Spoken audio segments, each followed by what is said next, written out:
When you think about Oklahoma, a lot of things come to mind. Marijuana, probably not one of them. Well, I'm here on this cannabis farm in Wellston, and it helps fuel what you might be surprised to learn is the weed capital of the country. Drive about 40 miles northeast of OKC, and you'll land here on Chip Baker's 100-acre farm. At first glance, it looks like any plot in rural Oklahoma.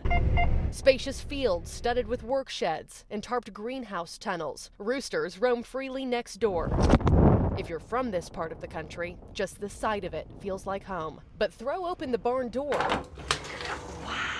and the golden light doesn't reveal amber waves of grain. Toklahoma, Kushlahoma, Weedlahoma, Ganjalahoma. It's a marijuana operation. That smells like the best perfume in the world to you. To me, it does. Sounds like that one right there. You can take that one off. Which one, just this one? Yeah, just pinch it off. And it's all Baker's brand. Lester Grinspoon said it best when he said, I smoke marijuana every chance I get. And it's true. Every chance I get, I do. Baker has grown weed around the world since he was 13, from the woods of Georgia and the lakes of Switzerland to Colorado and California. I love California weed, I love California growers, but there's a certain snobbiness and we've done it all. But like Oklahoma, it's this newness, adventure, and that's partly why we're here. The 48-year-old and his wife, Jessica, moved to Oklahoma a couple years ago after 57% of statewide voters literally greenlit medicinal marijuana through State Question 788. I think people underestimate how much of a culture shock this was. This was a state where you couldn't buy wine in a grocery store, but yet we passed medical marijuana. David Lewis is a lifelong Oklahoman and COO of Stability Cannabis, one of the state's largest indoor grow facilities. Born and raised in Oklahoma, I never would have thought we'd have almost 400,000 patients consuming medical marijuana. It's shocking. According to the Oklahoma Medical Marijuana Authority, there are just north of 380,000 Oklahomans with active medical marijuana cards. About 10% of the population, more than any other state in the country, double that of New Mexico, which comes in second at 5%. But with a state whose politics are as red as its dirt, the numbers almost seem wrong. Oklahoma and Texas are the home of outlaw country. Just because people are conservative or work on the land or fish or hunt as relaxation or even like go to church, it doesn't disbar them from using cannabis and enjoying it. What I would say is look around the congregation at your church, and that's our customer base. They're consumers who get to come out of the shadows, like Tally France Hawley. Have been in the black market as far as cannabis for, as a smoker and everything from the time I was 19 all the way up. She suffers from PTSD and says certain prescription pills left her suicidal.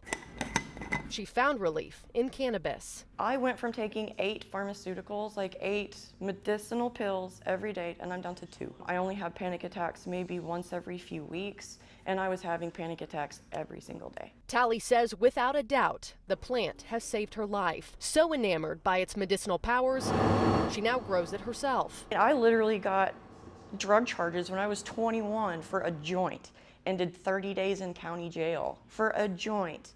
To now, thank you, I'm picking up 75 marijuana plants to go home to my commercial growing. And she's not alone. There are 7,000 other commercial growers across the state. Baker says it's never been easier or cheaper to break into the business. Oklahoma just made it so easy to get involved that the average and normal person could. There's just no boundaries here.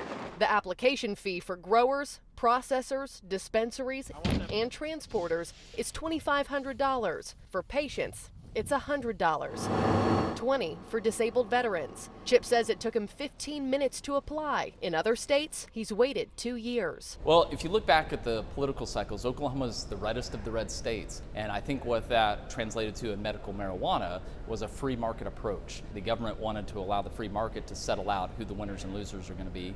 And as a result, you saw very limited restrictions on getting into the market, and a lot of people participated. And many doctors, especially during a pandemic, have signed off on cards for patients suffering from anxiety, depression, and insomnia. Oh, COVID was a boom to the industry. It turns out if you're trapped at home, I guess with your kids and your in-laws, you might need to medicate a little bit more every now and then. The other thing is people aren't sharing cannabis as much because of COVID. People have been having their own bowls and their own joints. Baker says industry-wide, the business grew 50% last year. And if you're surprised by Oklahoma's booming numbers, Baker says you shouldn't be. People just haven't been able to talk about it. But singing, now that's a different story. Oklahoma has a cannabis history. The Cross-Canadian Ragweed, famous song from 20 years ago. Oklahoma boys roll their joints all wrong. It's famous, it's been famous for years. In Oklahoma, Marky Martin, News Nation.